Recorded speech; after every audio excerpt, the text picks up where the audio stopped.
Rinig ba yung mic ko? Dinig. Dinig tayo.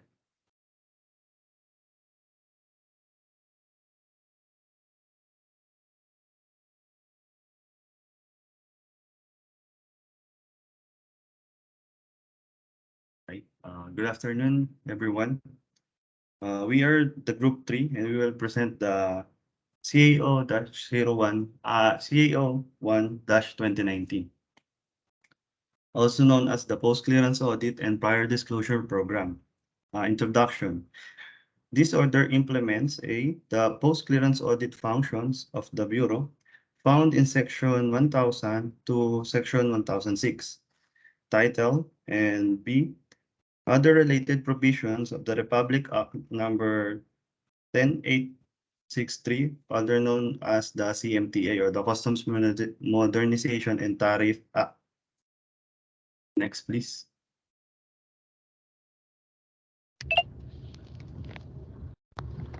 Section 1, Scope.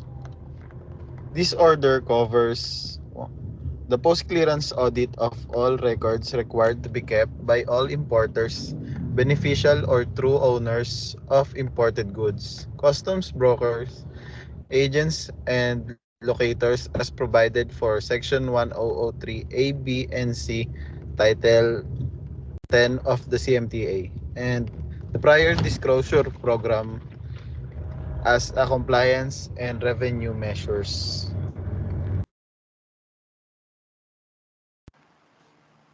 For Section 2 objectives under 2.1, to prescribe the principles, purposes, and methodology of the post-clearance audit system, record-keeping requirement, and the period covered by the conduct of audit. Under 2.2, to provide guidance for record-keeping, document retention, and other legal obligations of importer and other customs stakeholders and the adverse consequences of non-compliance with customs rules and regulations. Under 2.3, to facilitate trade by strengthening customs control from the border to the back end of the cargo clearance process under a regime of informed compliance. Under 2.4, to promote compliance with customs laws and regulations by providing a non-punitive facility for importers to voluntarily disclose or report to customs authorities that errors in goods declaration and in the payment of duties, taxes, and other charges.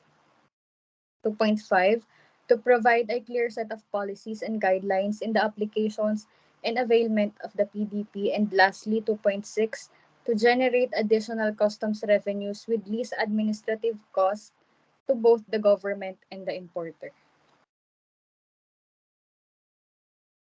Section 3, Definition of Terms.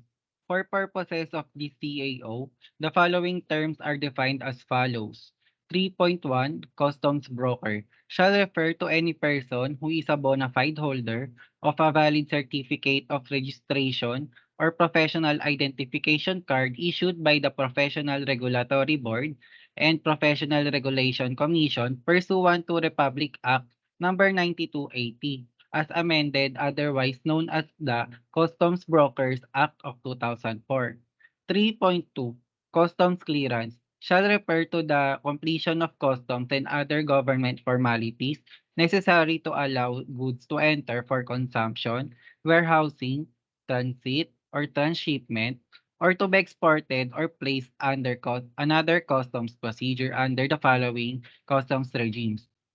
3.2.1, Customs clearance for consumption entries shall refer to the procedure of making the final payment of duties and taxes and other charges at the port of entry and the legal permit for withdrawal has been granted. 3.2.2, Customs clearance for warehousing entries shall refer to the procedure of filing of goods declaration and the duties and taxes has been secured to be paid at the point of entry and the legal permit for withdrawal has been granted. 3.2.3, Customs clearance for transit entries shall refer to the customs procedure under which good in its original form are given permit to be transported under customs control from one customs office to another or to a free zone. 3.2.4, Customs clearance for transshipment entries shall refer to the customs procedure under which goods are given permit to be transferred under customs control from the importing means of transport to the exporting means of transport within the area of one customs office, which is the office of both importation and exportation.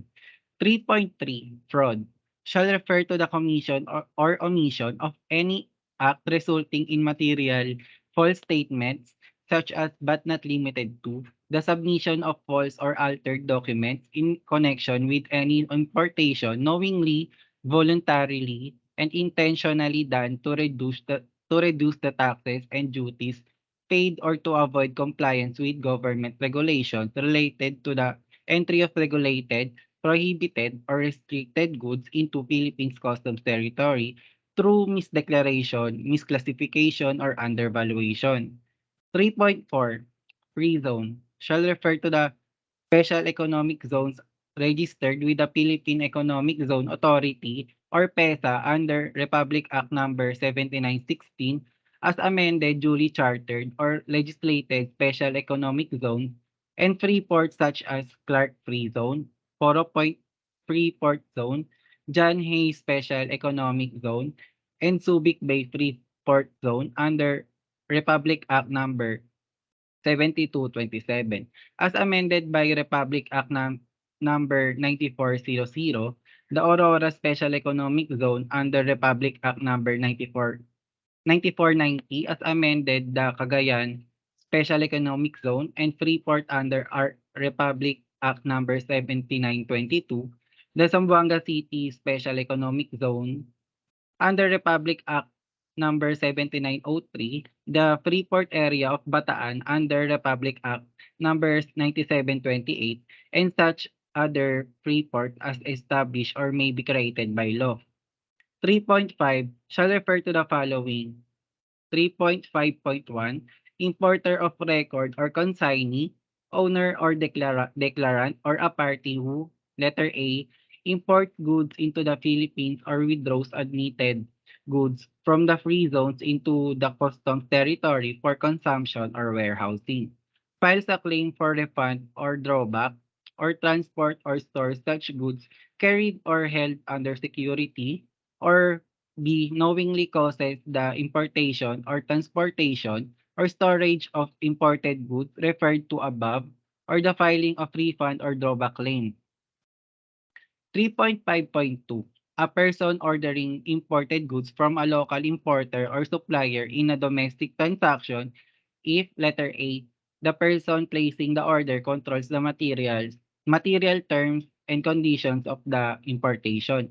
Letter B, the person placing the order and the importer or supplier are related in such a way that the former may be considered as the beneficial or true owner of the imported goods, as may be exemplified by the following circumstances. Number one, the person placing the order is the sole buyer of the goods imported by the importer of record. Number two, the importer of record is an affiliate of the juridical entity which placed the order. Number three, the importer of record and the entity which placed the order are owned by the same set of majority stockholders, whether nominal or beneficial, in both corporations. Letter C. The person or entity placing the order furnish the importer or the exporter with technical data, molds, equipment, other production assistance, material, components, or parts with knowledge that these will be used in the manufacture or production of imported goods or the goods to be imported.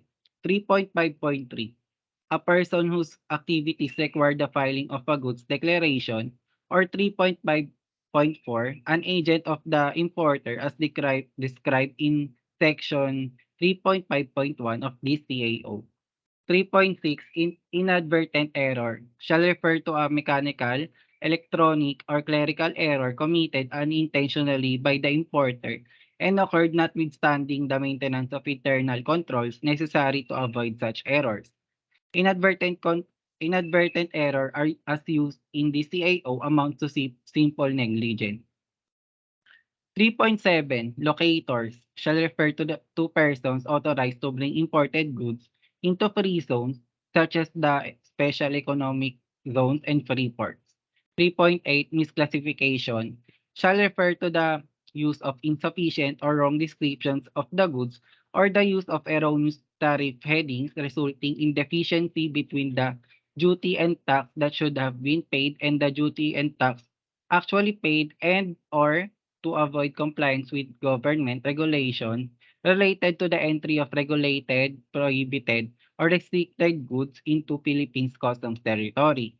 3.9 shall misdeclaration shall refer to a false, untruthful, erroneous, or inaccurate declaration as to quantity, quality, description, weight, or measurement of the goods resulting in deficiency between the duty and tax that should have been paid and the duty and tax actually paid and or to avoid compliance with government regulations related to the entry of regulated, prohibited, or restricted goods into Philippines customs territory. 3.10 negligence shall refer to failure to exercise reasonable care and competence through act or act of omission or commission in ensuring that a statement made is correct, resulting in a deficiency in taxes and duties paid. 3.11 Principal place of business shall refer to the headquarters that holds the senior executive of a firm and is usually the center from where the other locations are controlled. It likewise refers to the place where a corporation's officer direct, control, and coordinate the corporation's activities and where the books and records are kept. 3.12 Prior Disclosure Program shall refer to a program based on international best customs practice authorizing the Commissioner of Customs to accept as a potential mitigating factor prior disclosure by importers of errors and omissions in goods declarations resulting in deficiency in duties and taxes on past importation. It may also include disclosures on royalties and other proceeds of any subsequent resale, disposal, or use of the imported goods that accrues directly or indirectly to the seller.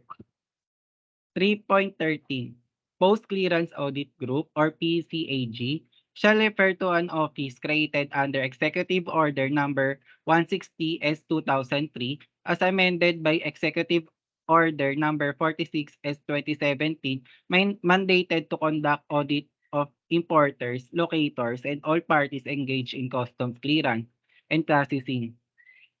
3.14 Reconsideration of audit findings shall refer to a plea for the reevaluation of the audit findings on the basis of existing records without need of additional evidence.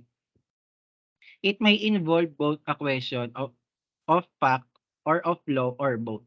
3.15 Reinvestigation of audit findings shall refer to a plea for the reevaluation of the audit findings on the basis of newly discovered or additional evidence intended to be presented in the reinvestigation. It may also involve a question of fact or of law or both.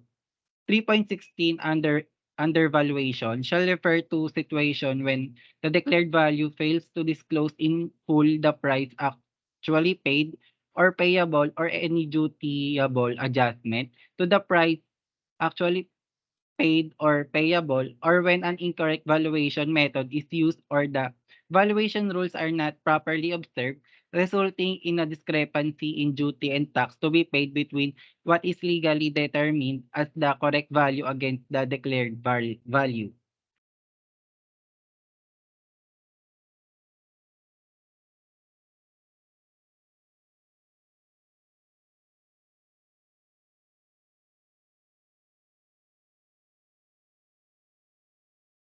So for the section 4 requirement to keep records.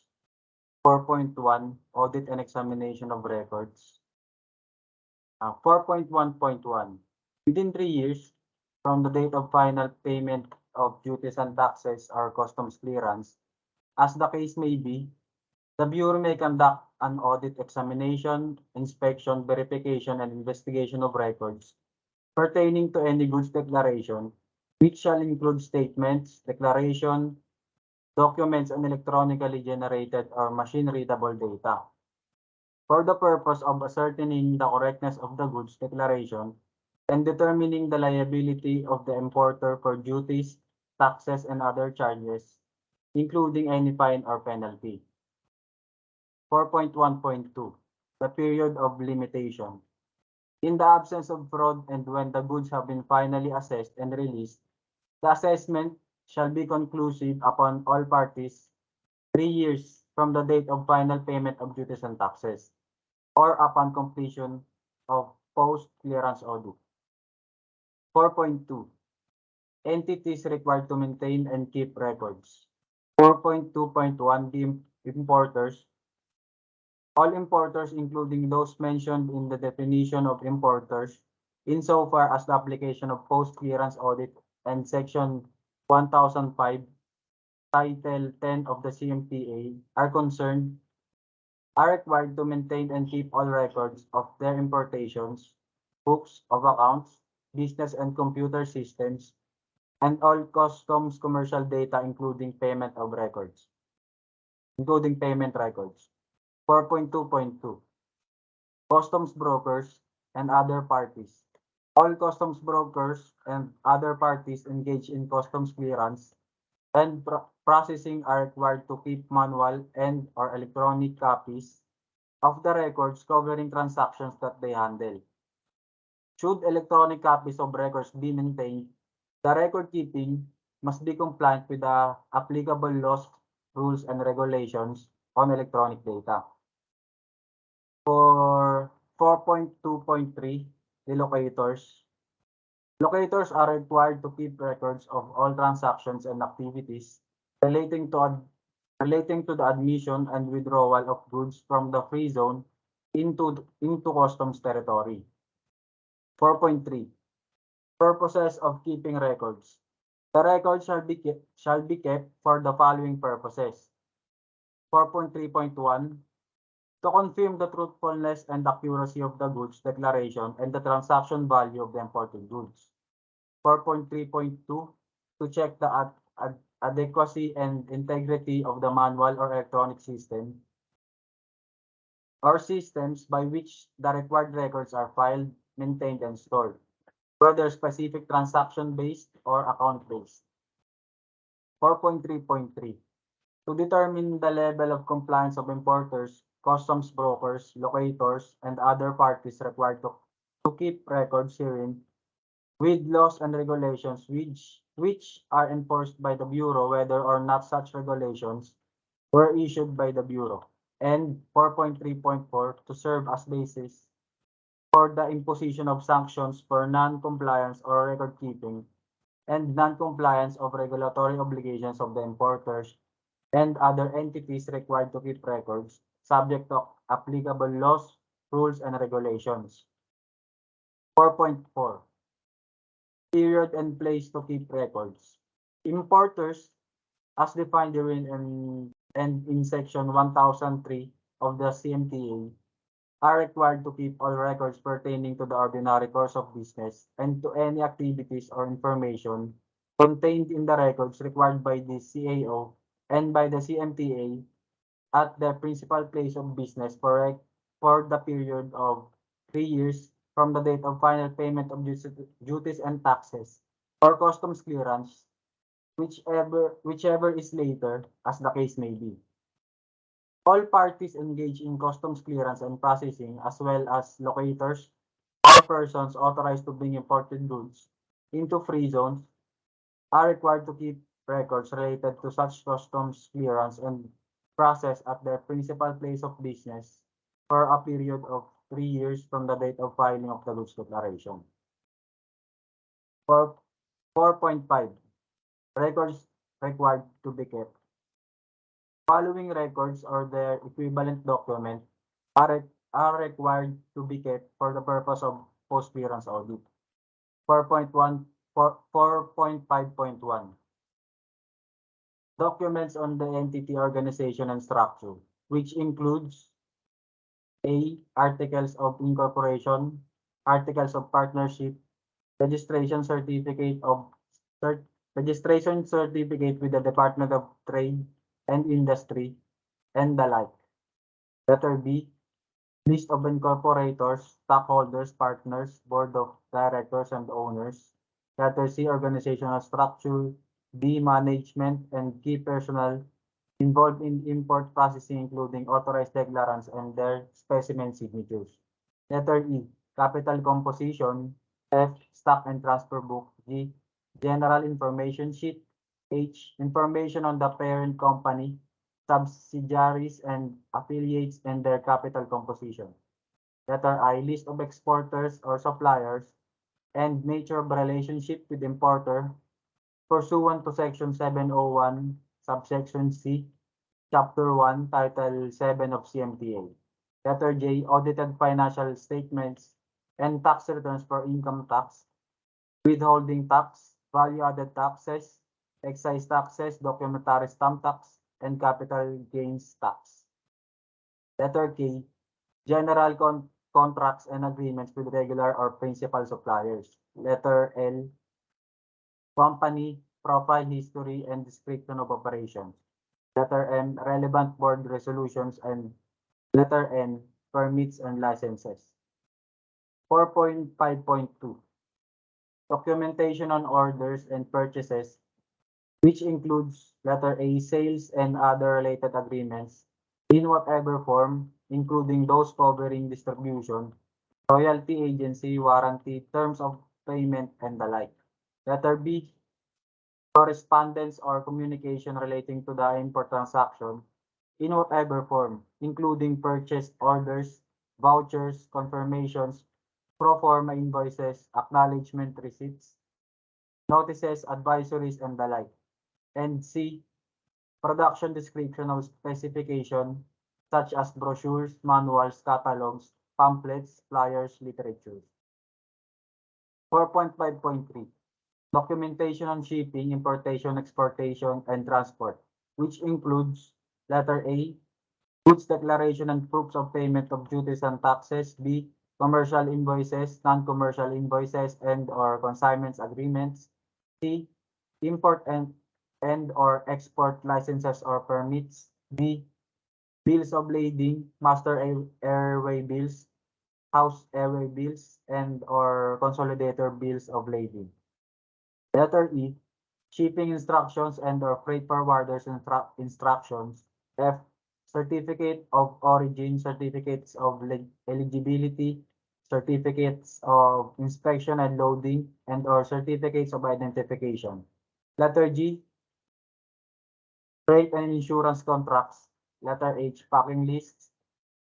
Letter I, transshipment permits, boat notes and/or special permits to transfer from one customs territory to another or from one vessel to another. Letter J, quota allocation and/or certificates. K, customs brokerage, logistics or freight forwarding agreements, billings, statements of accounts and/or receipts.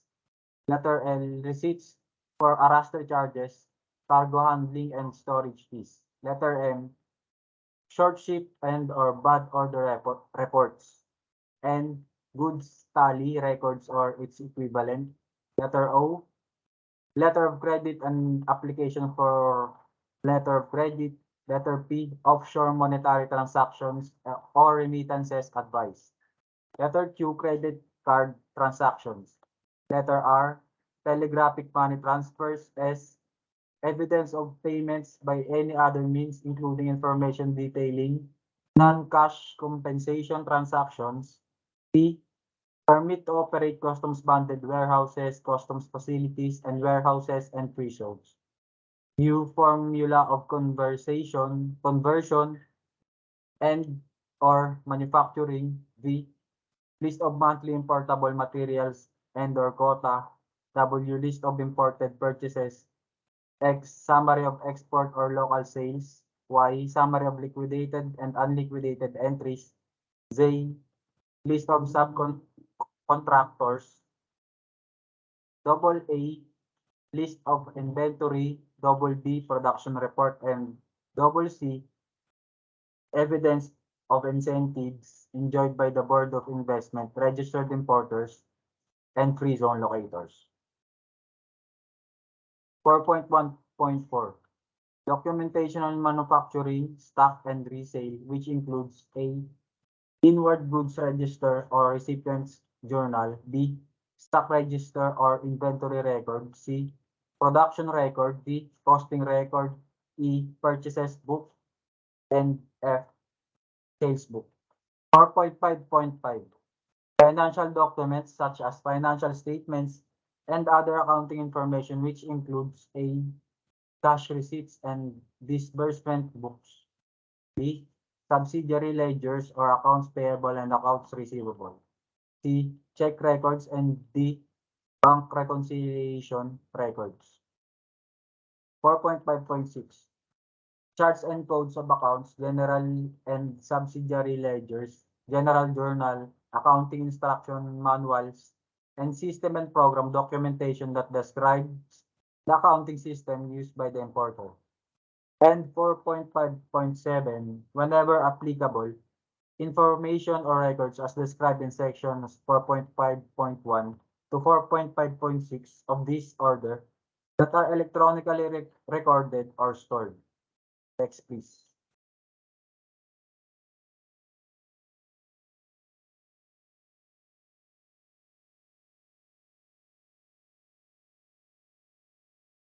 Muted ka, Rojas. Section 5, Post-Clearance Audit. 5.1, Composition of PICAG. The PICAG is headed by an Assistant Commissioner who shall exercise direct supervision and control in the management of the following operation units of PICAG. A. Trade Information and Risk Analysis Office or PICAG-TIRAO. And B. Compliance Assessment Office or PICAG-CAO. PICAG-TIRAO and PICAG-CAO shall each be headed by a director. 5.2 Authority of the Commissioner to recognize PICAG. The Commissioner, with the approval of Secretary of Finance, is hereby authorized to determine the number of personnel requirements of PICAG and issue the necessary order to reassign the required organic personnel of BOC to the group. Subject to the principles of economy, efficiency, and effectiveness, the Commissioner is likewise authorized to further recommend necessary changes to the personnel and staffing pattern of the PICAG. And with the approval of Secretary of Finance, submit the same for evaluation of Department of Budget and Management or DBM. 5.3 Functions of PICAG. The PICAG is mandated to conduct within 3 years from the date of final payment of duties and taxes or customs clearance an audit examination, inspection, verification, and investigation of records pertaining to any goods declaration, which shall include statements, declarations, documents, and electronically generated or machine-readable data, for the purpose of ascertaining the correctness of the goods declaration and determining the liability of the importer for duties, taxes, and other charges, including any fine or penalty. The PICAG-TIRAO shall perform the following functions. A. Review available trade data to determine compliance markers or industry or other means of data groupings, and set benchmark for the purpose of developing an audit program for the Commissioner's approval. B. In coordination with the Management Information System and Technology Group or MISTG, develop a computer-aided risk-based management system, the parameters of which are to be based on objective and qualifiable data, subject to the approval of the Secretary of Finance upon recommendation of the Commissioner, for use in the profiling and identification of potential priority audit candidates based on the approved audit program. C. Recommend for approval of the Commissioner of Customs the potential priority audit candidates. D. Develop policies, guidelines, manuals, and standard operating procedures relating to the audit process. And E. Perform such other function as may be necessary or incidental in carrying into effect the provision of this order, and as may be provided by law. The PICAG-CAO shall perform the following functions. A. Prepare the audit work plan, scope, and approach for the approved priority audit candidates. B. Conduct the audit examination, inspection, verification, or investigation of records subject to applicable laws. Approve policies, guidelines, manuals, and standard operating procedures. C. Prepare and submit the required reports on audit findings and recommendation to the Commissioner of Customs for approval. D. Establish and maintain a customs compliance program. And E. Perform such other functions as may be necessary or incidental in carrying into effect the provision of this order, and as may be provided by law. 5.4 Scope of Audit. The Bureau shall develop a computer-aided risk-based management system, the parameters of which are to be based on objective and qualifiable data to be approved by the Secretary of Finance upon recommendation of the Commissioner of Customs. 5.4.1 Post-clearance audit of importers shall be undertaken when firms are selected based on any but not limited to the following criteria. A. Relative magnitude of customs revenue to be generated from the firm. B. The rates of duties of the firm's imports. C. The compliance track records of the firm. D. An assessment of the risk to revenue of the firm's import activities. E. The compliance level of a trade sector. And lastly, F. Non-renewal of an importer's customs accreditation. 5.2 Customs brokers and importers, duly authorized agents may be audited to validate information provided by their importer clients and fill information gaps revealed during the audit. 5.4.3 The Commissioner may authorize the conduct of compliance audit of importers, locators, specific group of importers, or other parties engaged in customs clearance process as he may deem necessary. For this purpose, the Management Information System and Technology Group, or MISTG, is coordination with the PICAG-TERAO, shall develop the computer-aided risk-based management system to facilitate the risk assessment and conduct of audit. The PICAG shall gather data or information from other offices and organizations to set the risk parameters for audit. 5.5 Conduct of audit clearance. Audit. 5.5.1 The PICAG shall prepare a set of post-clearance audit procedures for approval by the Commissioner to strictly govern the audit to achieve the highest level of objectivity, fairness, efficiency, and transparency. The guidelines shall include the following procedural or operational concerns. A. Profiling information analysis. PICAG-TERAO shall perform risk profiling analysis activities of the importers. This includes data gathering and evaluation of import and export operations. B. Audit notification. The Commissioner shall issue an audit notification letter, or ANL, to the company identified for audit. The ANL shall contain the name of or names of the authorized customs personnel from PICAG-CAO to perform post-clearance audit. It shall be valid for 30 calendar days from the date of issuance, subject to validation by Assistant Commissioner for another 30 days prior to its expiry, and must be served to the importer through any of the following modes of service. Number 1, by personal service at the principal place of business. Number 2, by registered mail. Or number 3, through electronic notice sent to the registered official electronic mail address during its validity. Failure to serve ANL within the period without proper justification shall make the customs personnel in charge administratively liable. C. Audit plan. The audit team shall prepare an audit plan to fit the circumstances of the audited company and meet the specific audit objectives in the most expeditious and transparent manner. Letter D. Conduct of audit proper. The audit team shall commence the audit proper not later than 60 calendar days from the service of the ANL. In case the importer manifests his intention to avail the PDP, the conduct of the audit proper shall be deferred subject to the provision of Section 6.1.2 of this order. The audit proper shall take place when the audit team actually conducts examination, inspection, verification, and investigation of accounting and financial records and goods declaration and other records being kept and maintained by the importer.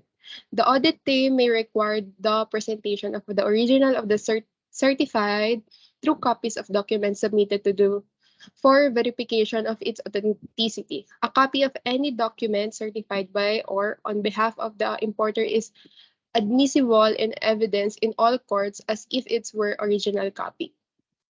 The audit shall be completed within 120 calendar days per year of audit period from the date the importer receives the ANL. For this purpose, the audit is considered completed when the final audit report with demand letter or post-clearance audit group clean report of findings has been submitted by the audit team, endorsed by the Assistant Commissioner, and subsequently approved by the Commissioner.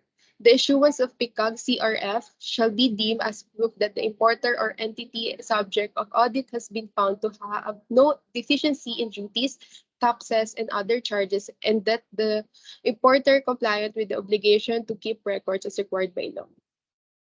If the audit team would be unable to submit the FAR within the required period, a status report must be submitted to Commissioner through the Assistant Commissioner not later than 5 calendar days prior to expiration of the said period, giving the reasons for the non-completion of the audit and the proposed period to complete the audit not exceeding 30 calendar days. Letter E, service of demand letter for payment or deficiency. Within 5 calendar days from receipt of the demand letter signed by the Commissioner, the PICAG shall send the same to the importer through any of the following modes of service. Number 1, by personal service at the principal place of business. Number 2, by registered mail. Or number 3, through electronic notice sent to the registered official electronic mail address with the demand to pay not later than 15 calendar days from receipt. Letter F, for consideration of or investigation on audit findings. The importer adversely affected by the deficiency assessment issued by the PICAG and approved by the Commissioner may file a request for reconsideration or reinvestigation to the Commissioner within 15 days from receipt of the demand letter. For request for investigation, the importer shall submit all relevant supporting documents in support thereof within 30 days from the date of filing. Otherwise, the request shall be denied. The Bureau, through the PICAG, shall have 60 calendar days from submission of complete documents to resolve the request. Letter G, acknowledgement letter. Upon payment of the amount demanded, the Bureau shall immediately issue without a need for request from the importer a letter acknowledging receipt of the payment made by the importer and with a statement that the audit is completed. Letter H, reporting to DOF or BIR. The Bureau shall furnish the DOF and the BIR a copy of the final audit results within 30 calendar days from the issuance thereof, including the amount paid by the importer. In addition, the Bureau shall provide a quarterly status report to the DOF or all ANLS issued and audits conducted. 5.5.2, nothing in this section shall be construed as restricting or calling into question the right of the Bureau through the PICAG to satisfy itself as the truth or accuracy of the statement, document, or declaration presented for customs valuation purposes, and as may be necessary for the purpose of collecting the proper duties and taxes and to determine compliance with the government rules and regulations. 5.6, access to records. 5.6.1, the importer shall give the Bureau personnel authorized to conduct the audit full and free access to the premises where the records are kept, or provide full and free access to a cloud-based data room or a private server or other devices. To conduct the audit, this may include access to records showing the importers. A, document flow. B, financial flow.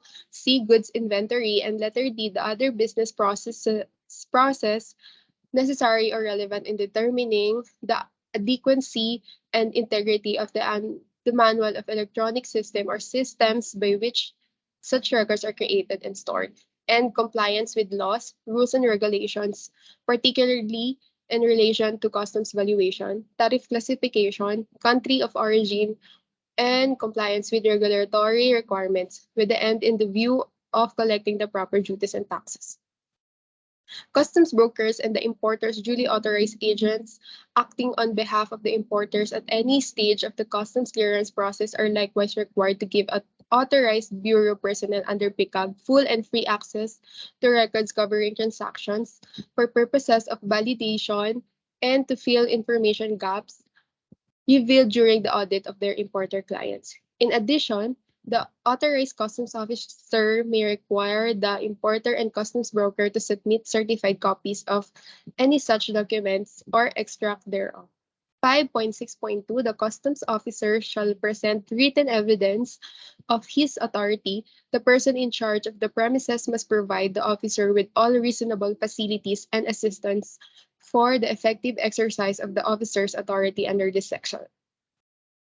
5.7, documents written in foreign language.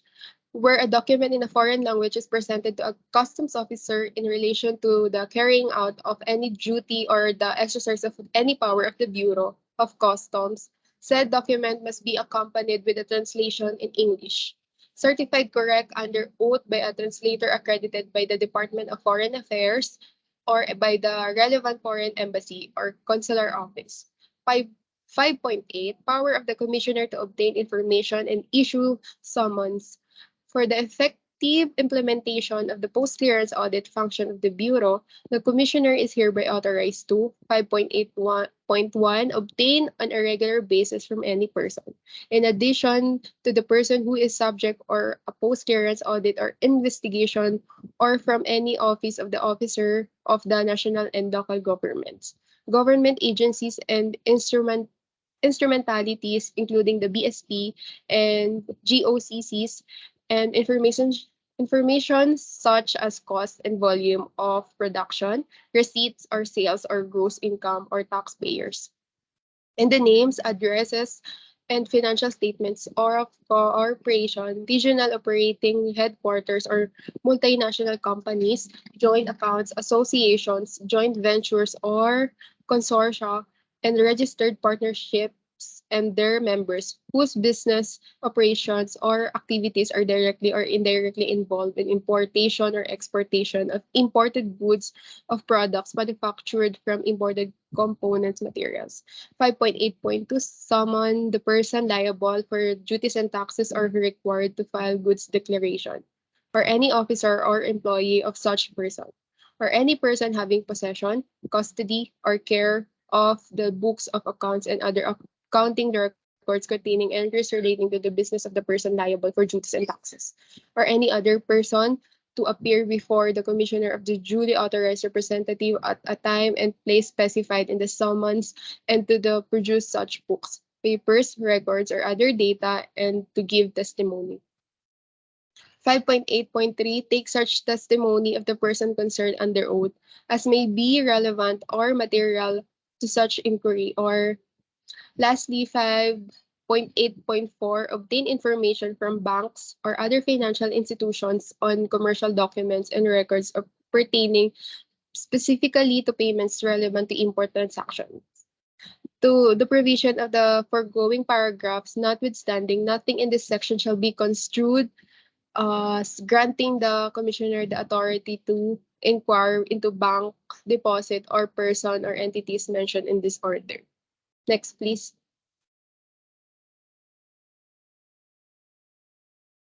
Section 6, Prior Disclosure Program. 6.1, who may avail of the Prior Disclosure Program. 6.1.1, any importer without waiting for the issuance of an ANL may avail of the PDP by A, submitting the duly accomplished application form prescribed by the Bureau for prior disclosure stating the errors in goods declaration, and B, tendering payment of deficiency duties, taxes, and penalties if applicable.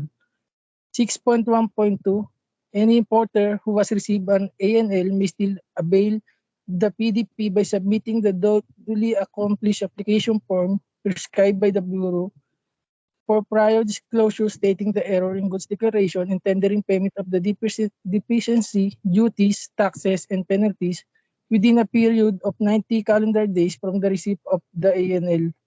The importer may amend the PDP application and pay additional deficiency duties, taxes, and penalties within an additional non-extendable period of 30 calendar days from the filing of the PDP application form should there be any adjustment to the original application or new issues discovered that need to be disclosed.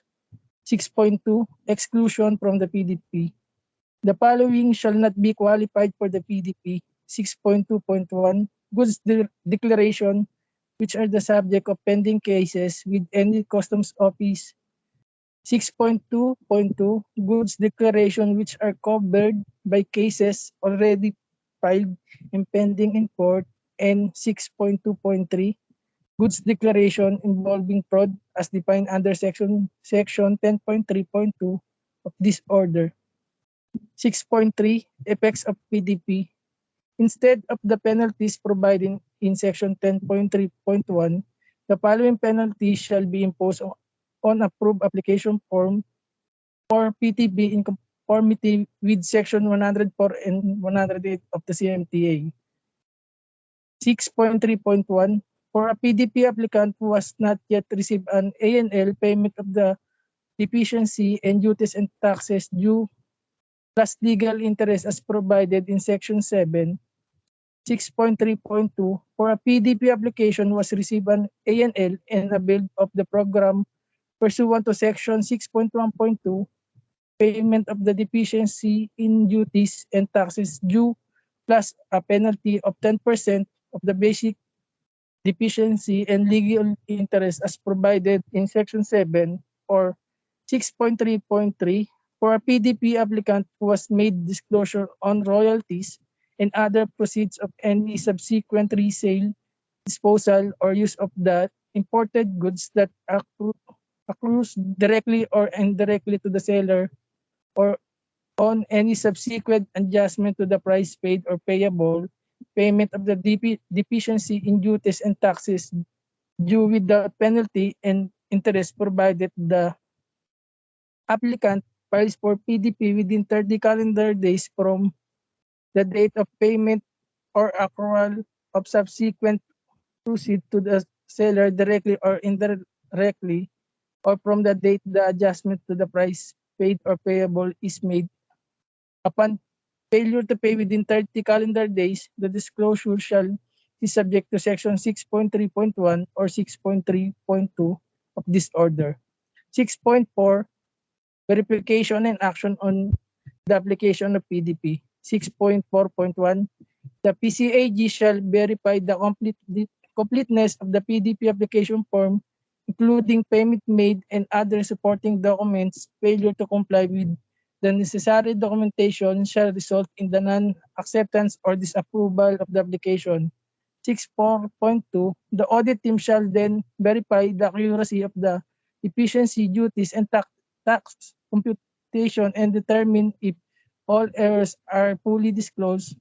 The verification and approval or denial of the PDP application shall be completed within the period of 90 calendar days from the submission of the complete PDP documents. 6.4.3 In relation to the specific goods declaration subject of the prior disclosure application, when are findings of fraud or when there are other material inaccuracies, mistake, or error in the goods or outright violation committed that are not subject of the disclosure but has an adverse impact on government's revenue, PCAG shall recommend to the Commissioner the conduct of a formal and full audit.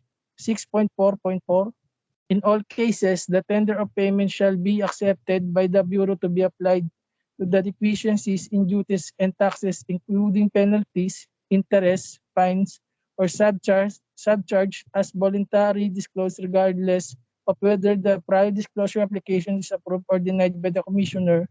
Any request for a waiver of penalty, interest, fines, subcharge made by the importer shall be subject to the final approval of the Secretary of Finance.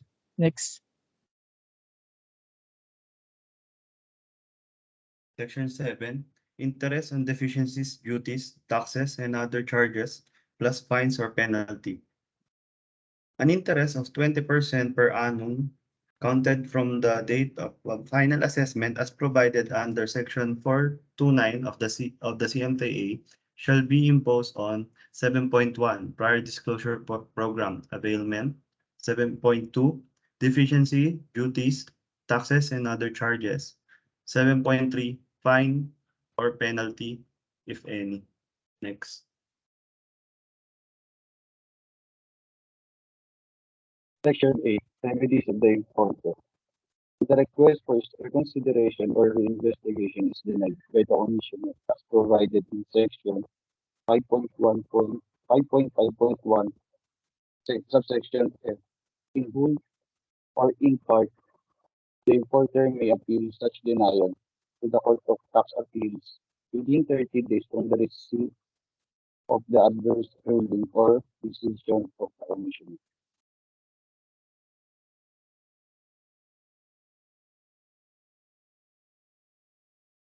Section 9, Remedies of the Bureau. The remedies of the Bureau for the collection of import duties, taxes, fees, or charges resulting from the conduct of post-clearance audit shall be obtained by 9.1. This rate of goods, chattels, or effects and other personal property of whatever character, including stock and other securities, debts, credits, bank account, and interest in the rights to personal property. Upon the failure of the person owning any delinquent duties, tax, and other charges to pay in at the time required, the commissioner shall seize and distrain the goods, chattels, or effects and the personal property, including stocks and other securities, debts, credits, bank account, and interest in and rights to personal property of such person in sufficient quantity to satisfy the duty, tax, or other charge and the expenses of the distraint and the cost of the subsequent sale to safeguard the interests of the government.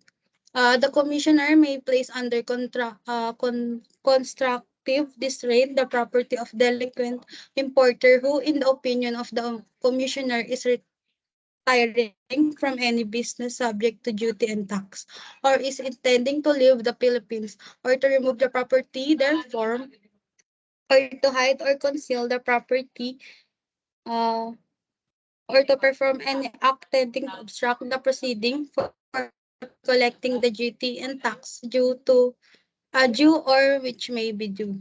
9.2.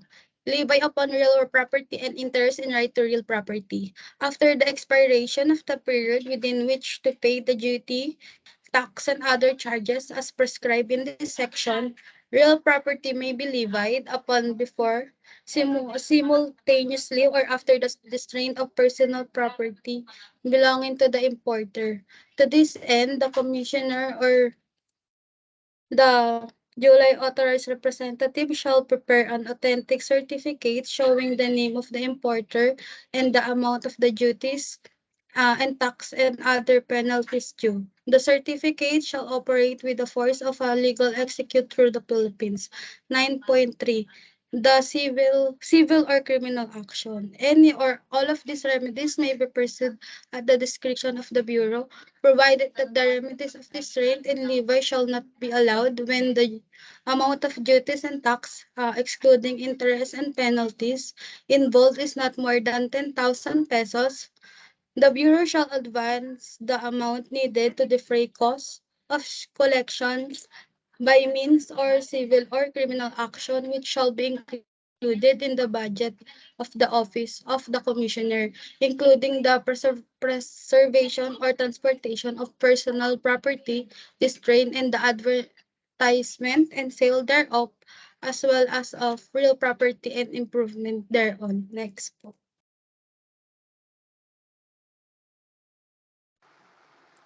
Section 10, Administrative and Criminal Offense. 10.1, Failure to keep records.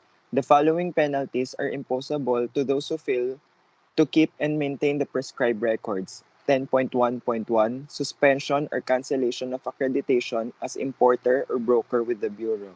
10.1.2, surcharge of 20% on the dutiable value of the goods which is the subject of the importation for which no records were kept and maintained.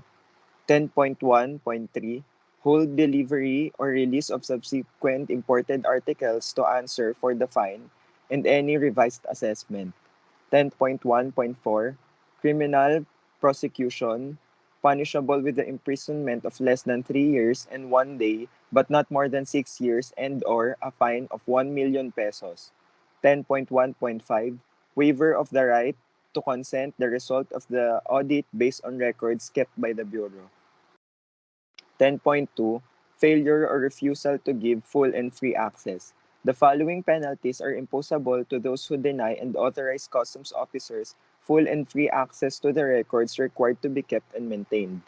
10.2.1 Suspension or cancellation of accreditation as an importer or broker with the Bureau.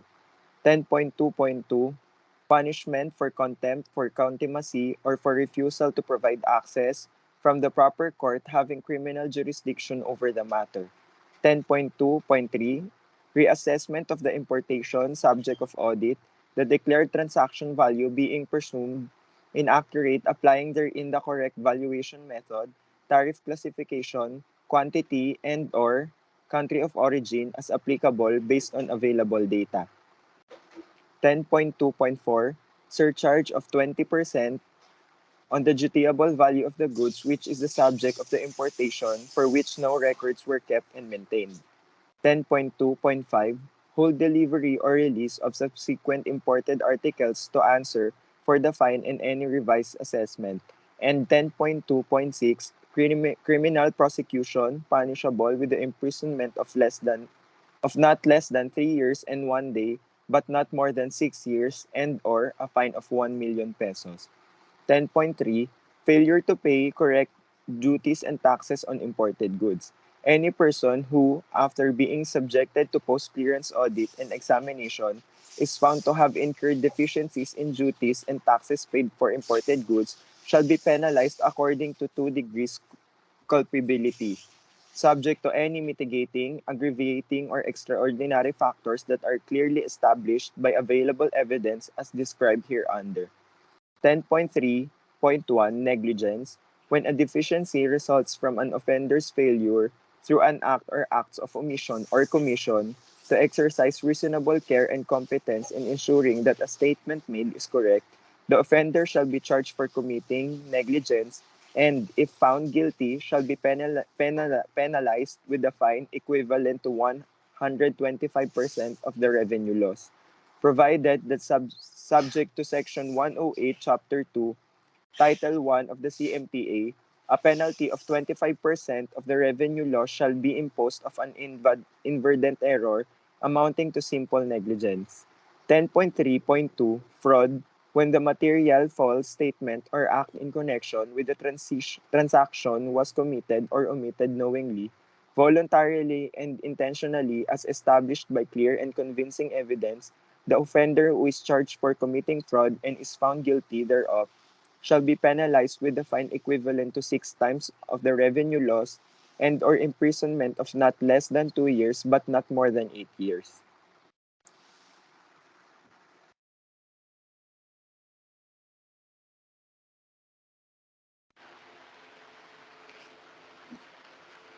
Section 11. Records to be kept by the Bureau.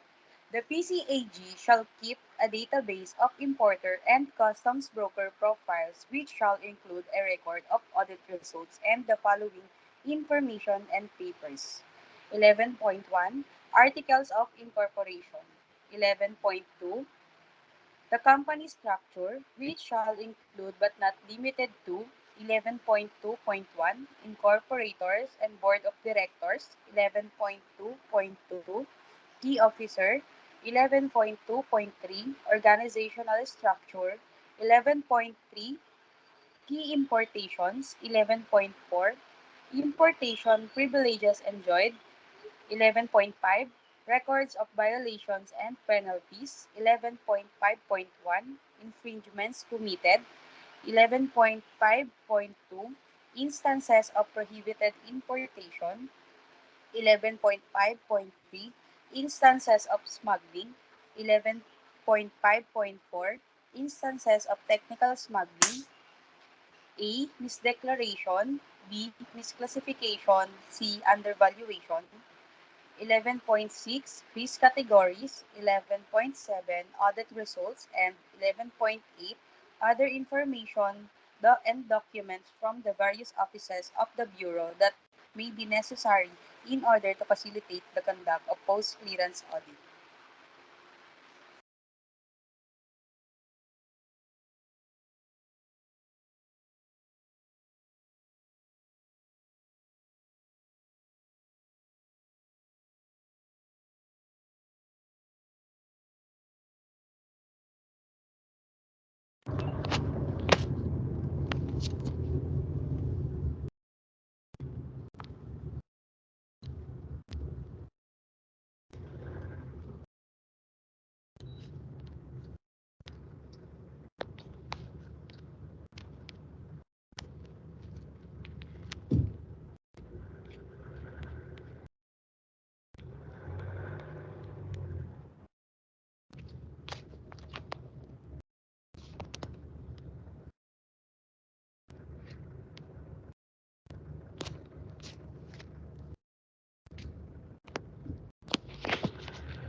Section 13. Section 12.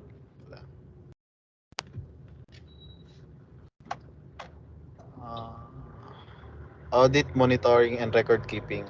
PCAG, in coordination with the MISTG, shall establish and maintain a real-time case monitoring and control system to ensure that all tasks related to audit operations are completed on recommendations are properly implemented. For this purpose, PCAG shall maintain a secure database of all audit results and records. Section 13, Periodic Review. Unless otherwise provided, this order shall be reviewed every 3 years and be amended or revised as necessary.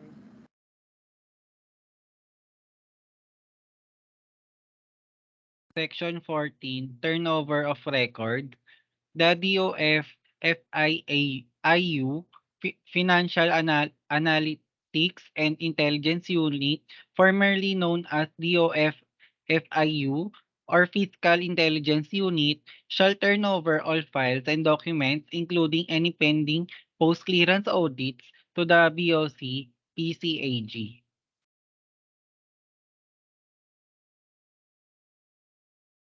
For Section 15, repealing clause. Department Order numbers 011-2014, 014-2014, 044-2014, and 033-2015 issued by DOF,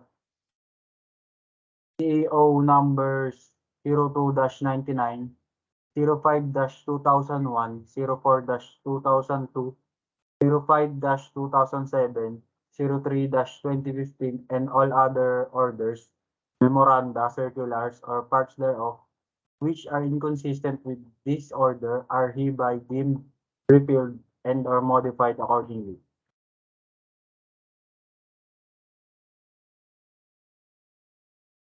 Section 16, Separability Clause. If any part of this order is declared unconstitutional or contrary to existing laws, the other parts not so declared shall remain in full force and effect.